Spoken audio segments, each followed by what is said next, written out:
My sister hired an actor to propose to me as a joke, thinking she was setting me up for the ultimate humiliation. What she didn't know was that the actor worked for my fiancé's company, and when I said yes, I wasn't playing along with her prank, I was accepting a real proposal from his CEO boss who'd been planning this for months. Stick around because what started as sibling cruelty turned into the most satisfying power move of my life. And if you're into stories of family betrayal backfiring spectacularly, hit that subscribe button because this revenge served itself on a silver platter. I'm Elena Rodriguez, and 6 weeks ago I learned that sometimes the cruelest jokes become the most beautiful accidents. At 42, I'd built a quiet life in Portland, Oregon, working as a freelance architectural consultant, while my younger sister Veronica lived what she called the real life in downtown Seattle.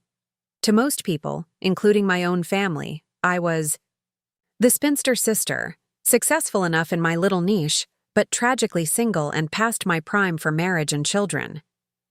Veronica never let me forget it. Every family gathering, every phone call, every social media comment somehow circled back to my relationship status. "Still focusing on work instead of finding someone?" she'd ask with that perfectly practiced concerned sister voice.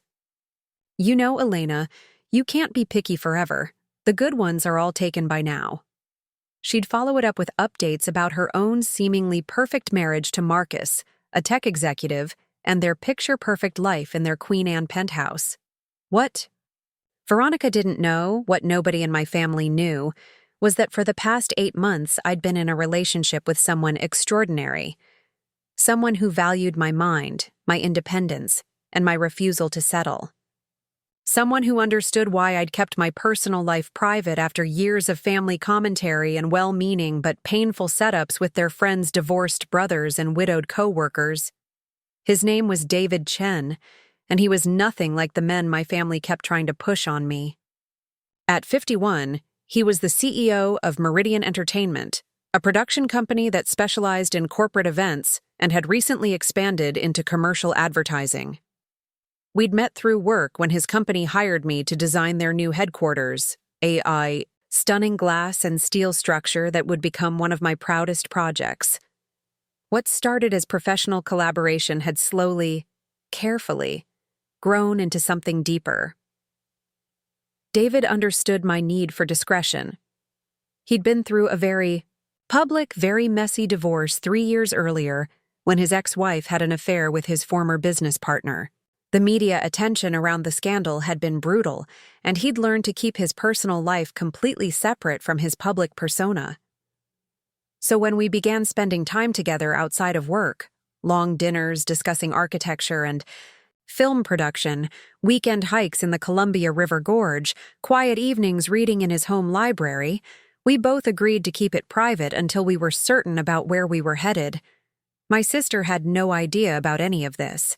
To her, I was still Elena the workaholic, Elena the eternal single woman, Elena the sister who needed saving from her sad, empty life.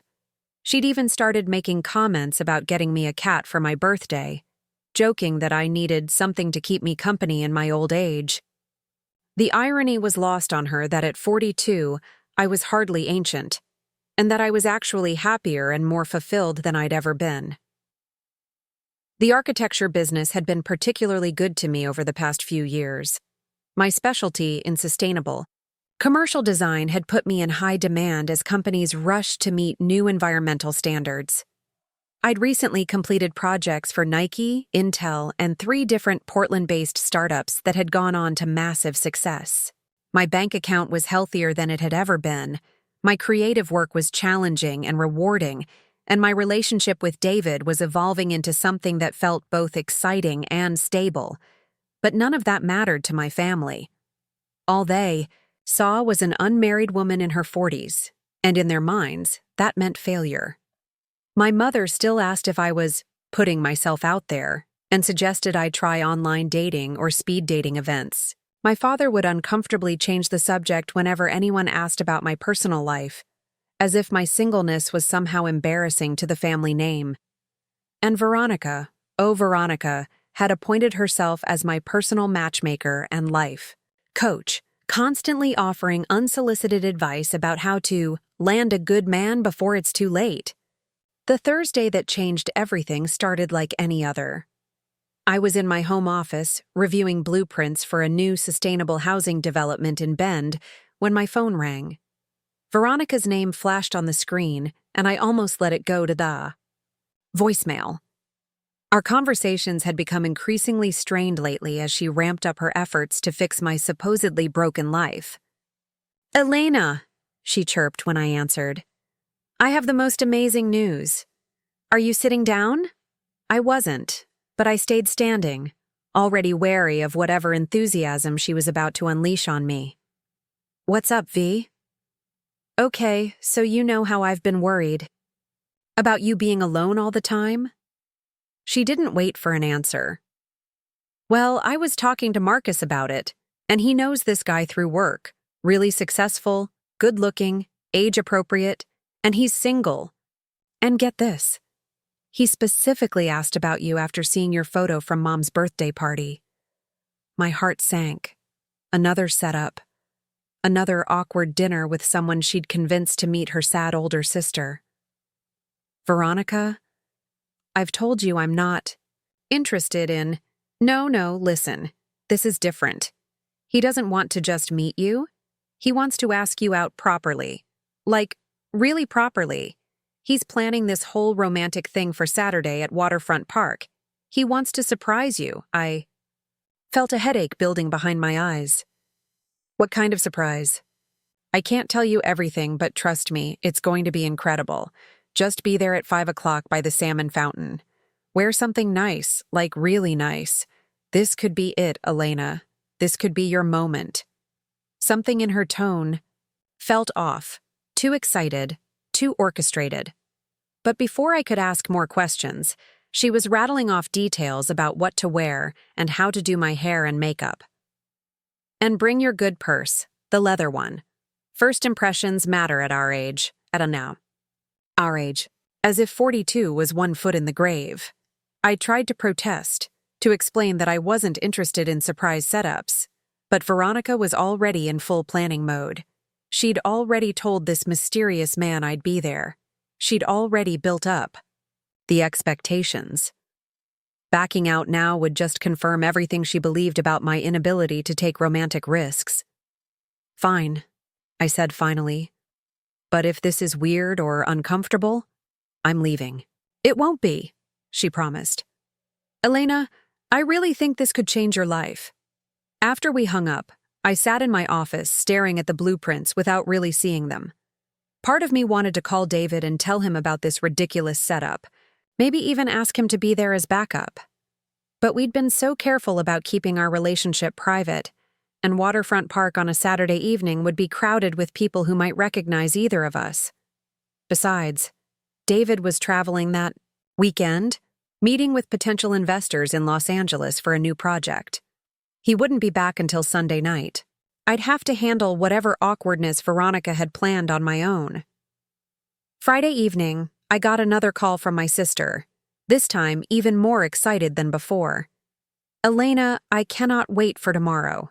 This is going to be so perfect, and I might have arranged for some of the family to be nearby, just to celebrate when everything goes well." "What do you mean, when everything goes well? Veronica, what exactly have you planned?" "You'll see. Just trust me. And remember 5 o'clock sharp. Don't be late." That night I barely slept. Something about the whole situation felt wrong, too. Elaborate for a simple introduction. Why Waterfront Park? Why the specific timing? Why was she so invested in the outcome? But I'd committed to showing up. And despite my reservations, a tiny part of me was curious about what she'd orchestrated. Saturday afternoon, I spent an embarrassing amount of time getting ready. I chose a deep blue dress that David had once complimented, paired with my good leather jacket and comfortable but elegant boots. I did my makeup carefully, styled my dark hair in loose waves, and wore the jewelry my grandmother had left me, pieces that made me feel confident and grounded. As I drove toward downtown Portland, my phone buzzed with texts from Veronica. Are you on your way? You're going to love this. Get ready for the best surprise of your life. I parked near the waterfront and walked through the crowded park toward the salmon fountain. Families were out enjoying the unusually warm October day. Couples strolled hand in hand, and street musicians filled the air with acoustic melodies. It was actually a lovely setting for whatever awkwardness awaited me. At exactly 5 o'clock, I positioned myself near the fountain and looked around for someone who might be looking for me. That's when I noticed him, a tall, handsome man in his 30s with dark hair and a nervous expression, walking directly toward me with purpose. "Elena?" he asked, extending his hand. "I'm Jake Morrison." He was attractive, well-dressed, and seemed genuinely nervous as he shook my hand. For a moment, I wondered if maybe Veronica had actually found someone decent this time. Maybe this wouldn't be the disaster I'd anticipated. "Nice to meet you, Jake," I said, forcing a smile. "So, you work with Marcus?" "Something like that," he said, glancing around the park. "Listen, Elena, I hope you don't mind, but I wanted to do something a little unconventional." Before I could ask what he meant, he was dropping to one knee in front of me, pulling out a small velvet box, and speaking loud enough for everyone in the immediate area to hear. "Elena Rodriguez, you are the most incredible woman I've ever met, and I can't imagine my life without you. Will you marry me?" The world seemed to freeze around me as Jake knelt there with the ring box open, his eyes not quite meeting mine but scanning the crowd behind me. The proposal felt rehearsed, mechanical, like lines from a script he'd memorized but didn't quite believe. A small crowd had gathered. Phones were already out recording what they assumed was a romantic moment, and somewhere in the distance I could hear familiar laughter that made my stomach drop. Veronica's laughter. The pieces clicked together with sickening clarity. This wasn't a setup. This wasn't even a bad blind date. This was a prank. My sister had hired an actor to publicly propose to me, probably planning to film my reaction when I realized it was all fake. The humiliation would be complete. The desperate older sister so pathetic that she'd accept a proposal from a stranger, only to discover it was all an elaborate joke. But as I stood there looking down at Jake, something unexpected happened. Instead of the crushing embarrassment Veronica had orchestrated, I felt a strange calm wash over me. Maybe it was the months of building confidence in my relationship with David. Maybe it was finally reaching the point where my sister's cruelty couldn't touch me anymore. Or maybe it was the way Jake's nervous energy reminded me of the young actors David's company employed for their corporate training videos. "Yes," I said clearly, my voice carrying across the small crowd that had gathered. "Yes, I'll marry you." Jake's eyes widened in genuine surprise. This clearly wasn't part of the script. He fumbled with the ring box, nearly dropping it as he tried to process my response. The crowd erupted in cheers and applause, strangers rushing forward to congratulate us.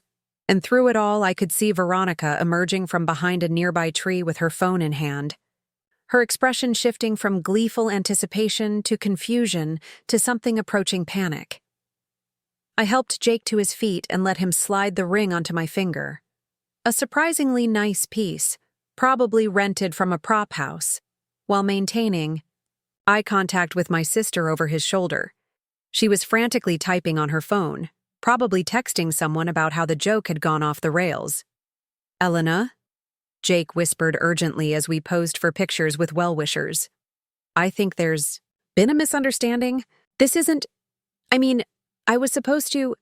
I know exactly what this is," I whispered back, still smiling for the cameras. "And I know who hired you. Just go with it for now, and I'll explain everything later."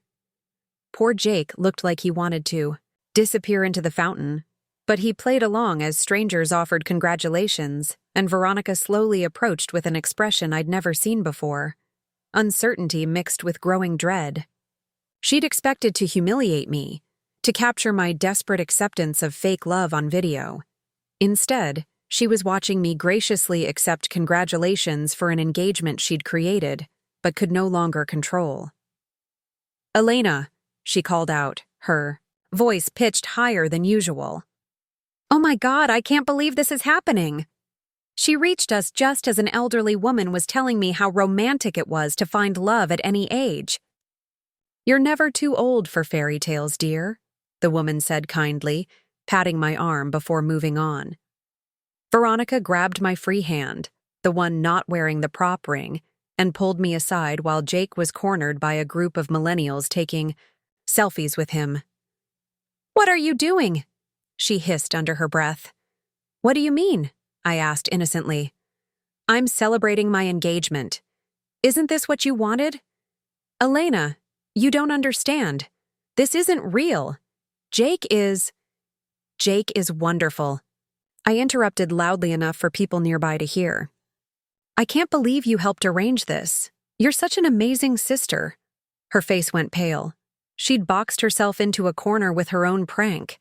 If she revealed that Jake was an actor she'd hired, she'd have to admit that she'd orchestrated an elaborate scheme to humiliate me in public. But if she didn't, she'd have to watch me proceed with a fake engagement that she'd created and funded. "We need to talk," she said through gritted teeth. "Privately." "Of course. But first, I want to take some pictures with my fiancé. This is such a special moment." I walked back to Jake, who was looking increasingly overwhelmed by the attention. "Honey, my sister wants to get some photos of us. She's the one who made all this possible." Veronica had no choice but to play photographer, taking pictures of me and Jake by the fountain while other park visitors continued to offer congratulations. With every photo, every smile, every "aren't they perfect together" comment from strangers, I could see her panic growing. After about 20 minutes of this surreal photo session, the crowd began to disperse and Jake finally had a chance to pull me aside. "Look, Elena, I really need to explain something. I'm an actor, and your sister hired me through my agency to propose to me as a joke," I finished. "I figured that out the moment you got down on one knee." He looked mortified. "I'm so sorry. I thought it was just a weird family thing, like maybe she wanted to help you feel better about being single or something. I never realized it was meant to be cruel." "It's not your fault," I assured him. "You were just doing a job. But I'm curious. What agency do you work with?" "Meridian Talent," he said. "They mostly do corporate work, training videos, that kind of thing. This was my first proposal gig." My heart skipped. Meridian Talent was the acting agency that David's company, Meridian Entertainment, used for all their projects. Which meant Jake was one of David's employees, even if he didn't know it yet. "Jake," I said carefully, "does the name David Chen mean anything to you?" His eyes lit up with recognition. "David Chen? He's the CEO of Meridian Entertainment. They're our biggest client. Amazing guy. Really transformed the company over the past few years." "Why?" I felt a smile tugging at my lips as an idea began to form. "Just curious. Listen, I know this whole situation is bizarre, but would you be willing to help me with something? I promise it's not illegal or unethical, and I'll make sure you're compensated for your time." Jake looked uncertain but intrigued. "What kind of help?" "I need you to stay engaged to me for exactly 48 hours. Just until Monday morning. Keep the ring, play the part, maybe come to a family dinner tomorrow night. After that, we'll have an amicable breakup and you can go back to your regular life." "But why? I don't understand what you're trying to accomplish." I glanced over at Veronica, who was standing about 20 feet away, clearly trying to eavesdrop on our conversation while pretending to check her phone. "Let's just say my sister needs to learn that her jokes have consequences. And I think David Chen might be very interested to know that his talent agency is taking gigs that involve emotional manipulation." Understanding dawned in Jake's eyes. "You're going to tell David about this?" "Among other things," I said. "Are you in?" He considered for a moment, then broke into a grin. "You know what? Yes, I'm in. Veronica seems like she deserves whatever you're planning. Plus, I've never been engaged before. Might be fun." We shook hands like business partners, which I suppose we now were, and walked back toward Veronica, who was practically vibrating with anxiety. "Everything okay?" she asked, trying to sound casual. "Perfect," I said. "Jake and I were just discussing our timeline. We're thinking a spring wedding, aren't we, honey?" Jake nodded enthusiastically. "I was just telling Elena how much I'm looking forward to meeting the rest of the family. You'll have to introduce me to everyone tomorrow night." "Tomorrow night?" Veronica's voice cracked slightly. "Sunday dinner," I said firmly. "I assume Mom and Dad will want to meet my fiancé as soon as possible. We'll be there at 6. I could practically see the wheels turning in Veronica's head. She'd hired Jake for one afternoon, probably expecting the whole thing to be over in an hour. Now, he was talking about meeting our parents and extending the charade indefinitely. She had no idea how to extricate herself from the situation without revealing her role in creating it. "Elena, maybe we should wait before telling Mom and Dad. You know how they get excited about these things." "Are you kidding? This is the best news our family has had in years. I'm calling them right now." I pulled out my phone and started dialing before she could stop me. "Mom, it's Elena. I have incredible news. I'm engaged." My mother's shriek of joy was loud enough for both Veronica and Jake to hear clearly. "Elena, oh my goodness. Who? When? How?" "His name is Jake Morrison, and he just proposed at Waterfront Park. It was the most romantic thing, Mom. Veronica was here and helped arrange everything. She's been so supportive." I watched my sister's face cycle through several shades of pale as I continued the call, confirming that we'd be at Sunday dinner and that Jake was excited to meet everyone. By the time I hung up, she looked genuinely sick. "Elena, we really need to talk," she said desperately. "Of course. Jake, honey, would you mind giving us a few minutes? Maybe grab us some coffee from that cart over there?" Jake nodded and headed toward the coffee vendor, leaving me alone with my sister for the first time since the proposal. The moment he was out of earshot, Veronica grabbed my arm. "This has gone far enough," she whispered urgently. "You can't bring him to Mom and Dad's house. This whole thing is fake." "Is it?" I asked innocently. "Because it feels pretty real to me. I'm wearing a ring. I just told our parents I'm engaged, and I have a wonderful fiancé who's looking forward to meeting the family. Elena, please."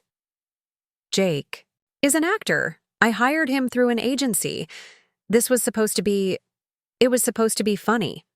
"Funny how exactly?" She couldn't meet my eyes. I thought you might realize it was fake and we could all laugh about it later. Like a harmless prank." "You thought I'd realize mid-proposal that it was fake, and somehow that would be funny? Or did you think I'd be so desperate that I'd accept a proposal from a complete stranger, and that would be the funny part?" Her silence was answer enough. "Here's what's going to happen," I continued calmly. "Jake and I are going to your parents' house tomorrow night. We're going to have a lovely dinner, and you're going to smile and play the supportive sister. And then on Monday morning, I'm going to have a very interesting conversation with David Chen about how his talent agency is being used for elaborate pranks that could damage his company's reputation." "You don't know David Chen," she scoffed, but I could hear the uncertainty in her voice. "Don't I?" I smiled. "We'll see about that." The ride home from Waterfront Park felt surreal. Jake followed me in his car to my house in the Pearl District, both of us needing to decompress and figure out our next moves. As I unlocked my front door, I caught him looking around appreciatively at the converted warehouse building with its floor-to-ceiling windows and exposed brick walls. "Nice place," he said, following me inside. "Architecture?" "I designed the renovation myself," I replied, leading him to the kitchen where I immediately started making coffee. My hands needed something to do while my mind processed everything that had just happened. "I'm an architectural consultant. Sustainable commercial design, mostly." Jake settled onto one of the bar stools at my kitchen island, still wearing that slightly dazed expression he'd had since I'd said yes to his fake proposal. "So, let me make sure I understand this correctly. Your sister hired me to propose to you as some kind of cruel joke. You figured it out immediately, said yes anyway to turn the tables on her, and now we're fake engaged until Monday morning when... You're going to somehow get me in trouble with my boss for taking this gig? Not get you in trouble, I corrected, sliding a mug toward him. Get the agency in trouble for accepting a job that could reflect poorly on Meridian Entertainment. There's a difference. David Chen is very particular about his company's reputation, especially after some issues he dealt with a few years ago. You seem to know a lot about David Chen for someone who supposedly just heard his name for the first time today. I sat down across from him, cradling my own mug and trying to decide how much to reveal. Jake seemed like a decent person caught up in my sister's scheme, but I wasn't ready to expose my relationship with David to a stranger, even one who was technically my fake fiancé. I've worked with Meridian Entertainment before, I said carefully. David and I have a professional relationship. Professional. Jake's tone suggested he suspected there was more to it than that, but he didn't push. Okay, so what exactly is the plan for tomorrow night? Because I have to tell you, I'm not great at improvising family dynamics. Most of my acting experience involves explaining workplace safety protocols and demonstrating proper customer service techniques. I laughed despite everything. Don't worry, my family isn't that complicated. My parents are good people who just want me to be happy. They'll be so excited about the engagement that they'll barely ask any probing questions. The challenge will be Veronica. What's her deal anyway? I mean, I've had some weird gigs, but hiring someone to fake propose to your sister takes things to a whole new level of messed up. I stared into my coffee, trying to find the words to explain a lifetime of sibling dynamics. Veronica has always been the golden child. Beautiful, charming, married young to a successful man. I think she genuinely believes she's helping me by trying to fix my love life, but there's also this part of her that needs to feel superior. The idea that I might actually be happy and fulfilled without her intervention threatens her worldview. So she decided to humiliate you in public? I think in her mind it would have been a harmless prank that would somehow shock me into being more proactive about dating. She probably imagined I'd laugh it off and thank her for the wake-up call. Jake shook his head. That's seriously twisted. Logic. Veronica has a talent for convincing herself that her worst impulses are actually acts of love and concern. It's been going on our whole lives. I told him about growing up as the responsible older sister while Veronica got away with everything. How she'd dropped out of college to pursue modeling, then acting, then various business ventures that our parents funded without question. How she'd met Marcus at a networking event and married him within 6 months, treating it like a personal achievement rather than a relationship. Meanwhile, I put myself through school, built a career from scratch, and have been financially independent since I was 22. But because I'm not married with kids, the family treats me like I'm somehow failing at life. That's insane, Jake said. You own this gorgeous place. You have a successful business. You seem incredibly put together. What more do they want? A wedding ring and grandchildren, I said simply. Preferably in that order, though knowing my mother, she'd settle for either one at this point. We spent the next hour strategizing for Sunday dinner. Jake was a quick study, asking smart questions about our family dynamics and taking notes on his phone about details he'd need to remember. We decided to keep our fake love story simple. We'd met through work, had been dating quietly for a few months, and he'd proposed impulsively because he couldn't wait any longer. What about after Monday? Jake asked. How do we break up without making your family think you're cursed in love or something? We'll figure that out when we get there, I said. Maybe we'll realize we moved too fast and decide to slow things down, or maybe you'll get a job opportunity in another city. Something mutual and amicable. As evening fell, Jake headed home to prepare for his role as my devoted fiancé, and I finally had a chance to really think about what I'd set in motion. The rational part of my brain knew I was being petty and vindictive. The better response to Veronica's prank would have been to expose it immediately, make her look foolish, and move on with my life. But the deeper part of me, the part that had endured years of condescending comments and well-meaning but hurtful interventions, wanted her to understand what it felt like to lose control of a situation. She'd created this mess thinking she could orchestrate my humiliation and then laugh about it later.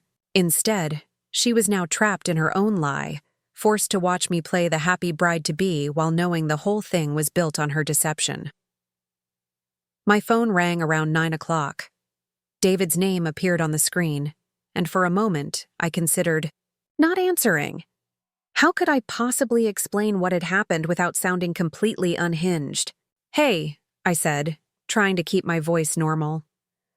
"Elena, I just got the strangest call from my talent agency coordinator. She said one of our actors was involved in some kind of public proposal today, and there might be complications with a client's family member." My heart sank. Of course, word had already gotten back to David. The entertainment industry in Portland wasn't that large, and Meridian was a major player. "It's a long story," I said carefully. "I have time. Are you okay?"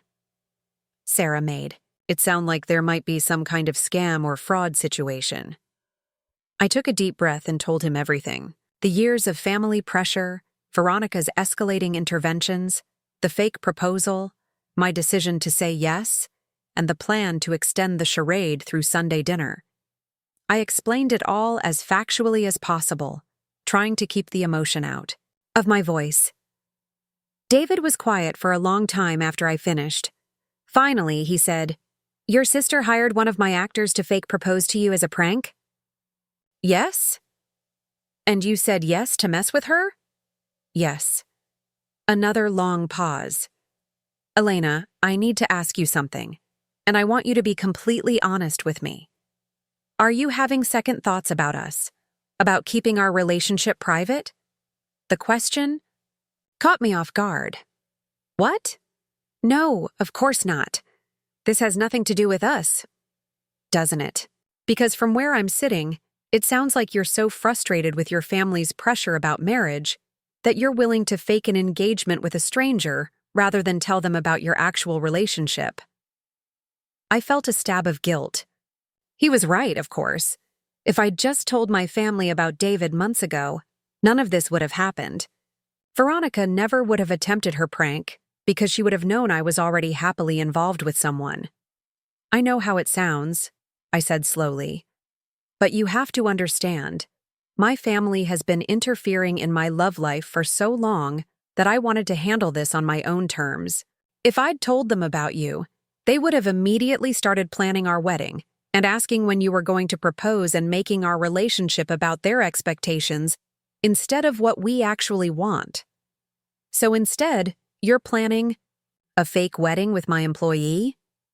"It's not a fake wedding. It's just dinner with my parents. And then on Monday, Jake and I will quietly break up and everything goes back to normal. Except that my company is now involved in what amounts to a family revenge scheme. Do you have any idea how this could look if it gets out? I've spent 3 years rebuilding Meridian's reputation after the divorce scandal. The last thing I need is stories about my actors being hired for elaborate pranks." I hadn't considered that angle. In my anger at Veronica, I'd lost sight of how this might affect David professionally. "I'm sorry. I didn't think about the impact on your company."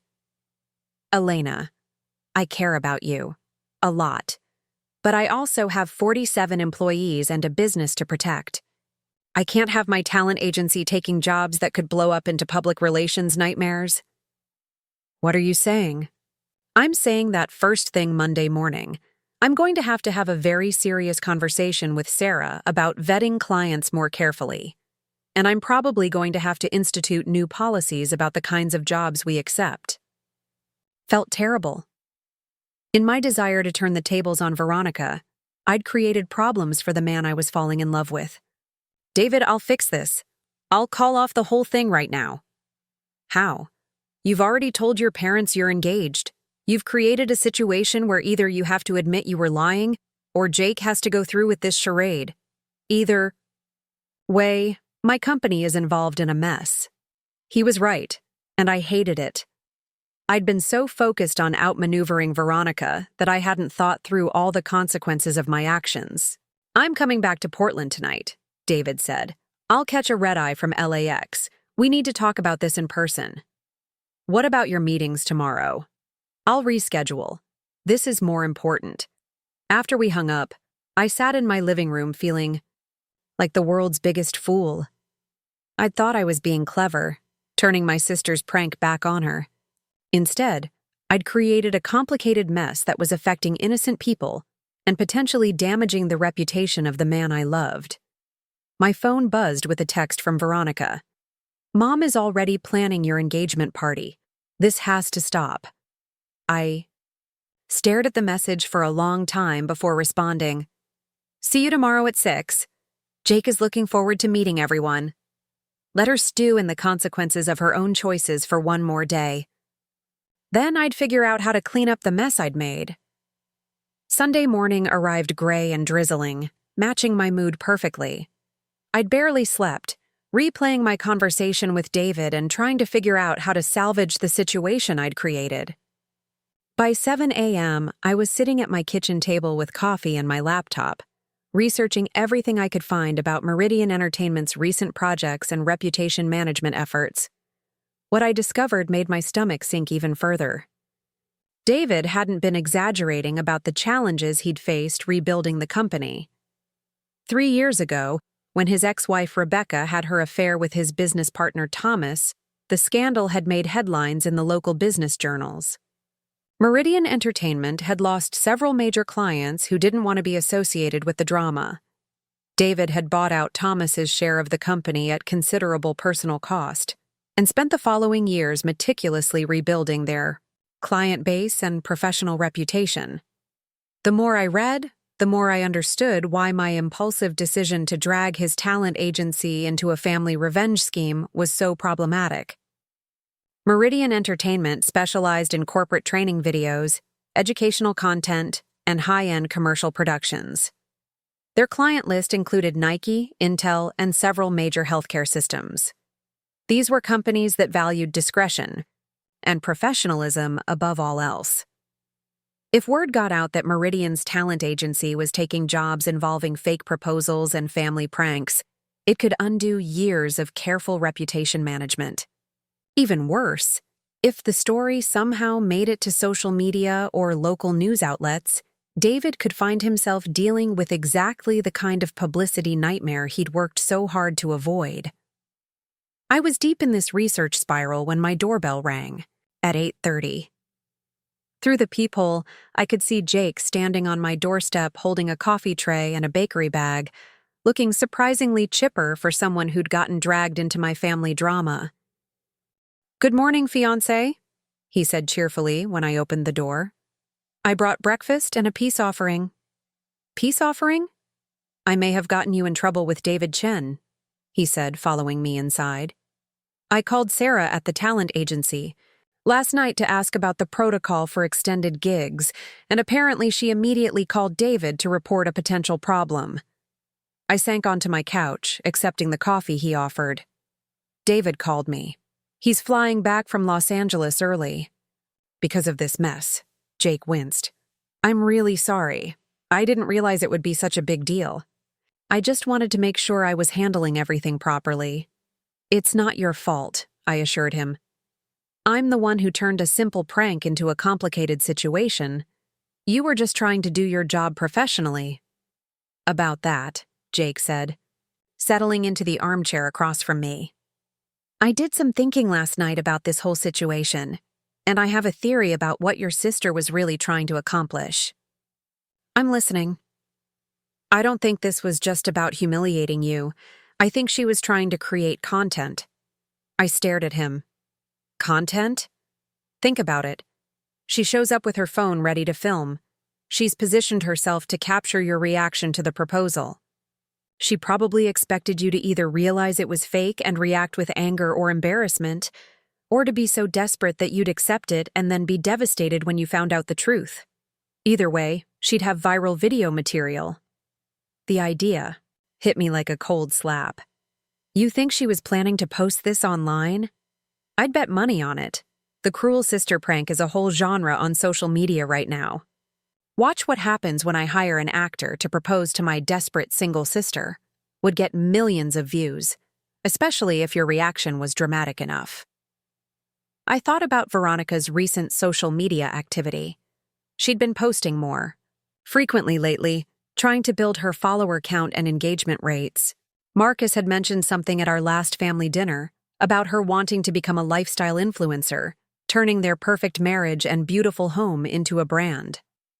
That would explain why she was so specific about the timing and location, I said slowly. Waterfront Park at 5 o'clock on a Saturday would be crowded with people, more witnesses, more potential for the video to spread. Exactly. And it explains why she's so panicked now. Instead of getting humiliating footage of you, she got footage of what looks like a genuine romantic proposal. If she posts that video, she's just promoting your happiness instead of your misery. I felt a new wave of anger at my sister's calculation. It was one thing to play a cruel prank on family.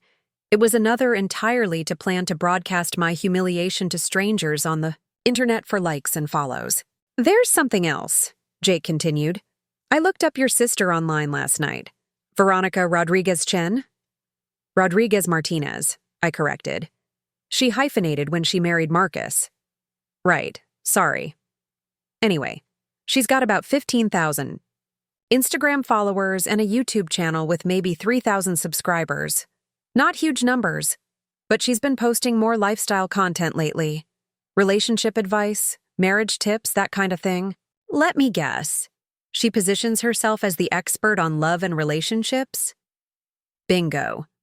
Her bio says she's a relationship coach and lifestyle guru helping women find their perfect match. She's got a whole series of posts about helping single, friends and family members improve their dating lives. The picture was becoming clearer and more disturbing.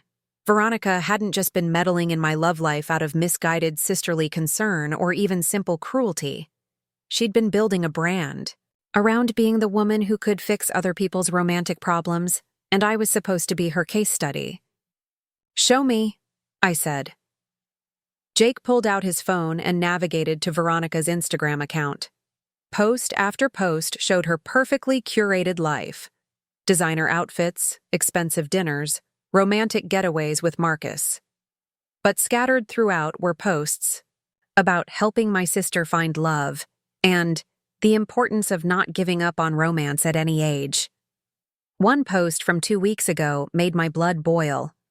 It was a photo of Veronica looking concerned and compassionate, with a caption that read, "Sometimes the people we love most need our help to see their own worth. My beautiful sister has so much to offer, but she's let past disappointments make her afraid to put herself out there. As her younger sister, I feel responsible for showing her that love is still possible. Sometimes we have to push the people we care about out of their comfort zones. Big things coming soon. Sister love. Never give up. Love coach." She was setting up the narrative, I said, handing the phone back to Jake. Making herself look like the caring sister trying to help her sad, single sibling. Then she was going to post the video of the fake proposal and position herself as either the genius who finally got me to take romantic risks or the concerned sister who exposed how desperate I'd become.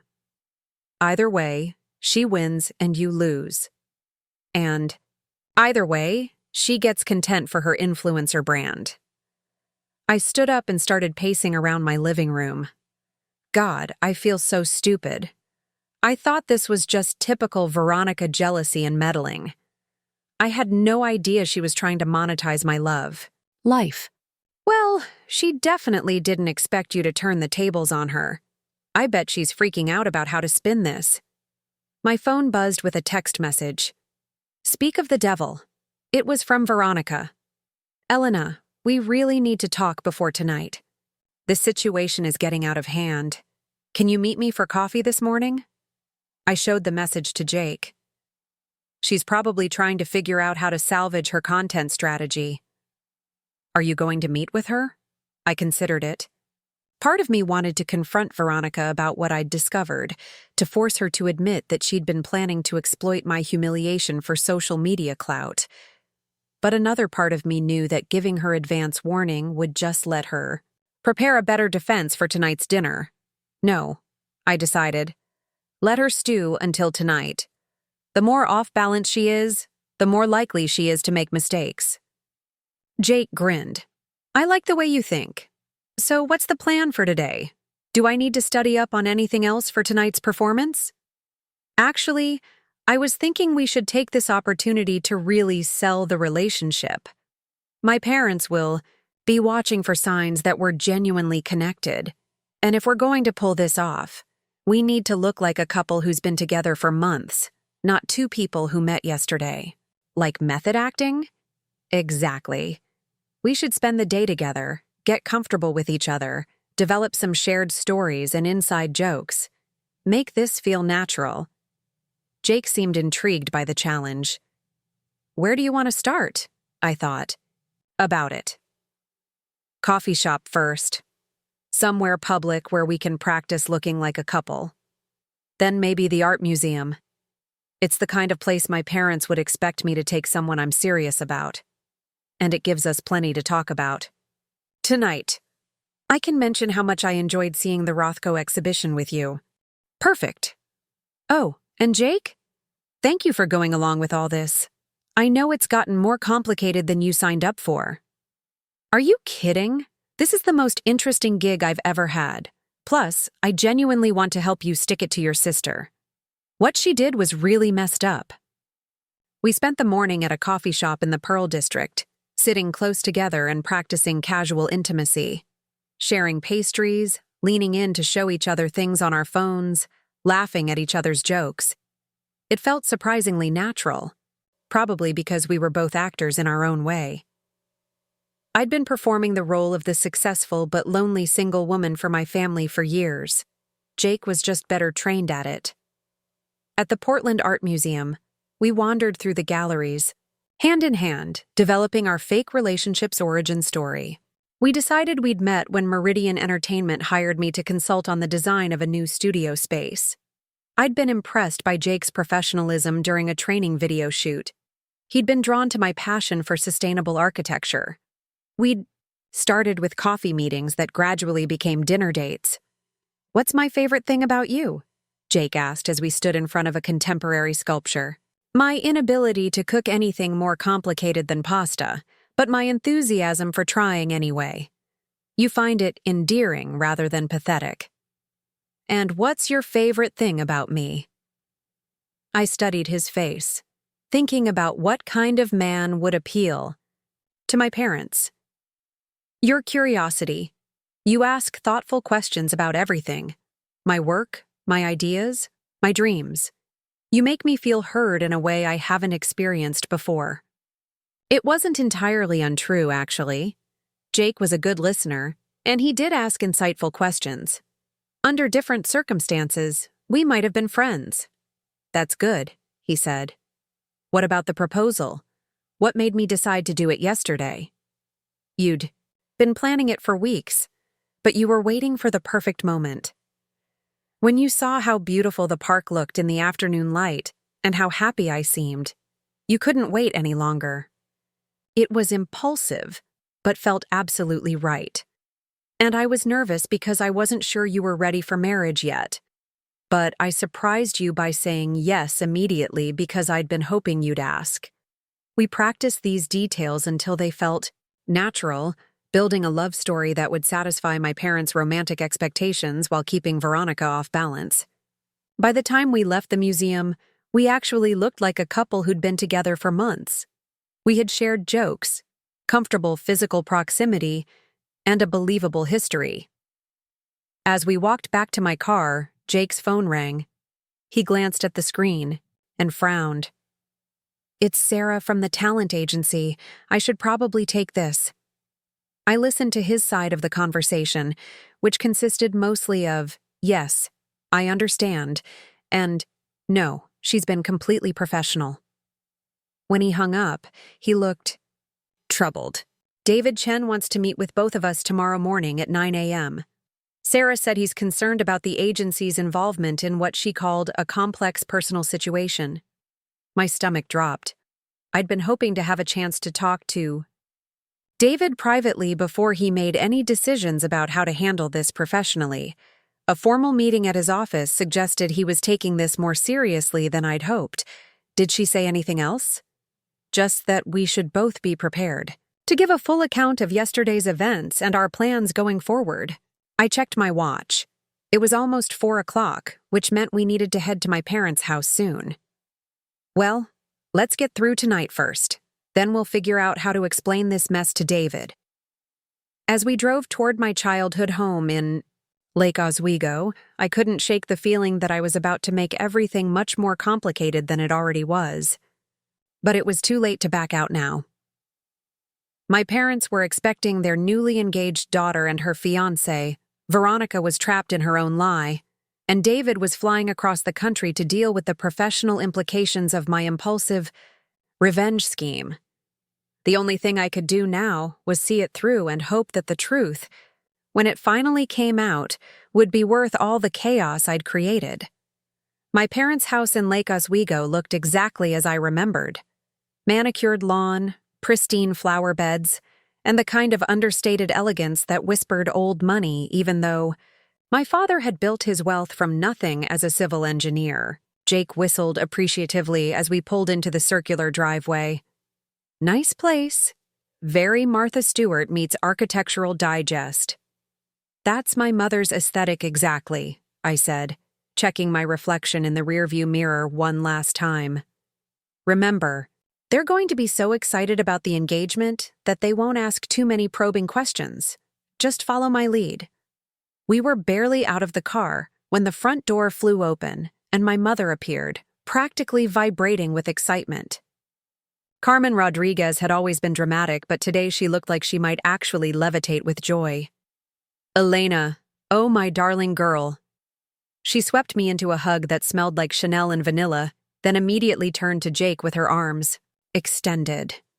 And you must be Jake. Welcome to our family. Jake handled the maternal assault with impressive grace, accepting her embrace and complimenting her beautiful home with just the right amount of enthusiasm. Behind her, my father emerged with his characteristic reserved smile, extending a firm handshake to Jake while his engineer's eyes assessed this new addition to the family. Robert Rodriguez, he said simply. Pleasure to meet you, son. The pleasure's all mine, sir. Elena's told me so much about you both. Veronica's car pulled up just as we were heading inside, and I watched through the window as she sat in her BMW for a long moment, clearly steeling herself for whatever was about to unfold. When she finally emerged, she looked perfectly put together, as always, but I could see the tension in her shoulders. Veronica, Mom called out. Come meet Jake properly. My sister approached with a smile that didn't quite reach her eyes, embracing Jake like they were meeting for the first time. So wonderful to finally meet you. Elena's been so secretive about her love life. I wanted to be sure before introducing him to everyone, I said smoothly, slipping my arm through Jake's. But when you know, you know. Dinner was a masterclass in family theater. Mom had prepared her famous Chilean salmon with quinoa salad, and the dining room table was set with her good china and crystal. Dad opened a bottle of champagne he'd been saving for a special occasion, and toast after toast was made to our happiness and future. Jake played his part beautifully, asking thoughtful questions about my childhood, sharing carefully crafted stories about his acting career, and responding to my parents' gentle interrogation with exactly the right mix of openness and respect. He complimented Mom's cooking enthusiastically, discussed sustainable building practices with Dad, and generally made himself completely charming. Veronica, meanwhile, grew quieter and more strained as the evening progressed. Every toast, every congratulation, every excited question about wedding plans seemed to make her more uncomfortable. She kept glancing at her phone, probably checking her social media metrics, and realizing that her plan for viral content had completely backfired. So, Jake, Mom said as we finished dessert, tell us about the proposal. Elena said it was incredibly romantic. Jake reached for my hand across the table, his performance so convincing I almost believed it myself. I'd been planning it for weeks, but yesterday afternoon I just couldn't wait any longer. Elena looked so beautiful in the park, and the moment felt perfect. I was terrified she'd say no. I didn't even have her father's permission yet. Dad chuckled. "Well, you have it now, son. Anyone who makes my daughter this happy has my blessing." "Actually," Veronica said suddenly, her voice slightly strained, "I was there when it happened. It was quite a surprise." Everyone turned to look at her, and I could see the trap she'd set for herself. If she revealed that she'd orchestrated the proposal, she'd have to explain why, which would expose her cruel intentions. But staying silent meant endorsing a fake engagement she'd created and could no longer control. "You were there?" Mom asked excitedly. "How wonderful. Tell us everything." Veronica's smile looked painful. "It was very unexpected, very public. Lots of people around. That's so romantic." Mom clapped her hands together. "A real fairy tale proposal." After dinner, the men retreated to Dad's study while Mom dragged Veronica and me into the kitchen under the pretense of helping with dishes. The moment we were alone, Mom grabbed both my hands. "Elena, I am so happy for you. Jake seems absolutely wonderful, and the way he looks at you." She pressed her hands to her heart. "It's exactly what every mother wants for her daughter." "Thanks, Mom." "And Veronica," Mom continued, turning to my sister, "I'm so grateful you were there to witness such a special moment. What a blessing that you could share that with Elena." Veronica's face had gone pale. "Yes, a real blessing."